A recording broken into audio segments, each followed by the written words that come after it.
আসসালামু আলাইকুম। শখের রান্নাঘর থেকে সবাইকে স্বাগতম। আজকে আমি ১ কাপ গুঁড়া দুধ দিয়ে ১.৫ কেজি কালোজাম মিষ্টি বানিয়ে দেখাবো। একদম দোকানের মতো পারফেক্ট মিষ্টি হবে। আমার এই ভিডিও ফলো করলে আপনাদের আর কোনো দিনও দোকান থেকে মিষ্টি কিনে খাওয়ার প্রয়োজন হবে না। যে কেউ মিষ্টি বানাতে পারবেন। আশা করি ভালো লাগবে। আমার এই ভিডিও যদি একটুও ভালো লাগে প্লিজ আমার চ্যানেলটিকে সাবস্ক্রাইব করবেন। তাহলে চলুন দেখে নিই। কালোজাম মিষ্টি বানাবো, এজন্য প্রথমে আমি চিনির শিরা তৈরি করে নিব। চুলায় প্যানে দিয়ে দিচ্ছি 2 কাপ চিনি আর পানি দিয়ে দিচ্ছি 3 কাপ। পানি একটু বেশি দিতে হবে। এখন আমি চিনি গলে ভালোভাবে বলক আসা পর্যন্ত অপেক্ষা করব। একটা বলক উঠলেই হয়ে যাবে। দেখুন ভালোভাবে বলক চলে আসছে। এখন আমি চুলা থেকে নামিয়ে ঢেকে এক সাইডে রেখে দিব। আর এদিকে একটা মিক্সিং বোলে নিয়ে নিচ্ছি গুঁড়া দুধ 1 কাপ। আমি এখানে ফুল ক্রিম গুঁড়া দুধ নিয়েছি। যে কোনো ব্র্যান্ডের ফুল ক্রিম গুঁড়া দুধ হলেই হবে। আর দিয়ে দিচ্ছি ময়দা 1/3 কাপ। আর দিয়ে দিচ্ছি বেকিং পাউডার 2 চামচ। আমি চামচ সমান সমান করে 2 চামচ বেকিং পাউডার দিয়ে দিলাম। এখন ভালো করে মিক্স করে নেব। আর দিয়ে দিচ্ছি ঘি 2 চামচ। গলানো ঘি দিয়ে দিচ্ছি। আপনারা চাইলে সয়াবিন তেল অথবা বাটার গলিও দিতে পারেন। এখন ভালো করে ঘষে ঘষে মিক্স করে নেব।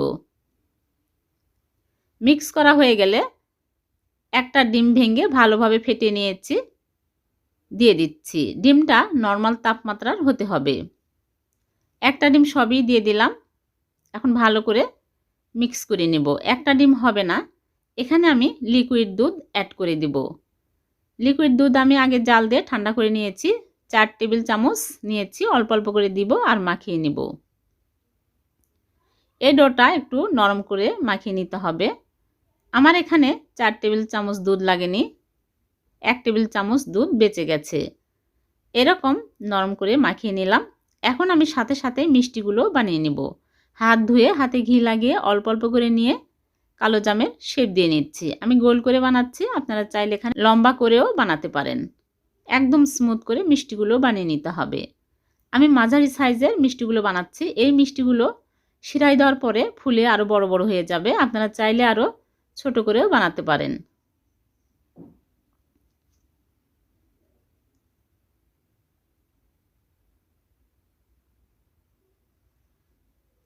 1 কাপ গুঁড়া দুধ দিয়ে অনেকগুলো মিষ্টি হয়। সবগুলো মিষ্টি আমি বানিয়ে নিলাম। দেখুন অনেকগুলো মিষ্টি হয়েছে। এখন এগুলো আমি তেলে ভেজে নেব। চুলায় প্যানে পরিমাণ মতো সয়াবিন তেল দিয়ে তেল হালকা গরম করে নিয়েছি। আঙ্গুল চুবানোর মতো গরম হলে মিষ্টিগুলো দিতে হবে। আর চুলার আঁচ মিডিয়াম আঁচে করে রেখেছি। এখন মিষ্টিগুলো দিয়ে দিচ্ছি। বেশি গরমে কখনো মিষ্টিগুলো ছাড়বেন না, তাহলে মিষ্টিগুলো ফেটে যাবে।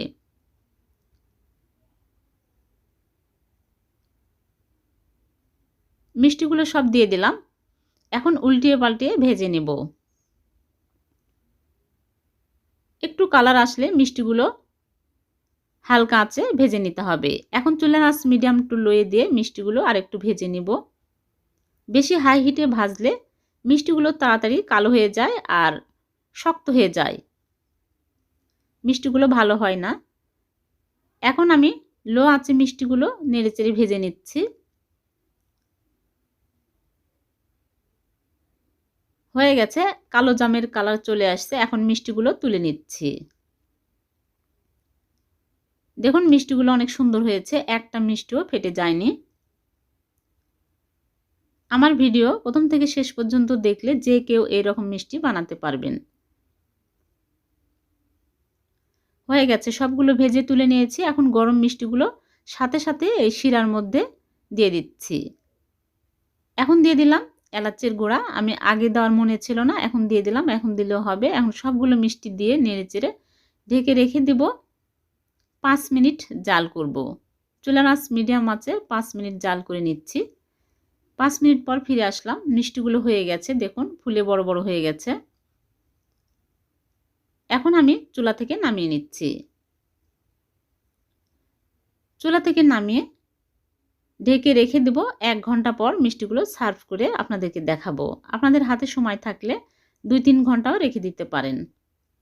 1 ঘন্টা পর ফিরে আসলাম। দেখুন মিষ্টিগুলো ফুলে কত বড় বড় হয়ে গেছে আর শিরা সব টেনে নিয়েছে। সার্ভ করে নিচ্ছি।